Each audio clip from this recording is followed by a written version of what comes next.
தர்மராஜா தசமி மரண பயத்தை உண்டாக்கும் நோய்கள் நீங்கி நீண்ட ஆயுளைத் தருகிறது இந்த தசமி திதி.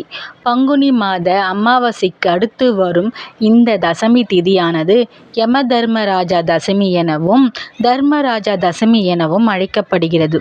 பொதுவாகவே தசமி திதியும் மக நட்சத்திரமும் யமதர்மனை வழிபட உகந்த நாளாகும். 18/4/2024 சித்திரை மாதம் 5ஆம் நாள் வியாழக்கிழமை வளர்பிறை தசமி திதி. தசமி திதியானது புதன்கிழமை மாலை 7 மணி முதல் வியாழக்கிழமை இரவு 8:35 வரை உள்ளது. சித்த அமிர்த யோகம். திசை தெற்கு. பரிகாரம் தைலம். நல்ல நேரம் என்பது காலை 10:30 முதல் 11:30 வரை. ராகு காலம் 1:30 முதல் 3 மணி வரை. குளிகை காலம் 9 மணி முதல் 10:30 வரை. யமகண்டம் 6 மணி முதல் 7:30 வரை.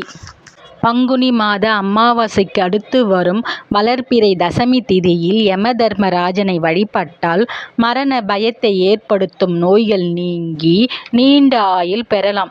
இந்நாளில் வீட்டில் யமதீபம் ஏற்றியும் வழிபடலாம். யமதீபமானது தெற்கு திசையை நோக்கி ஏற்ற வேண்டும்.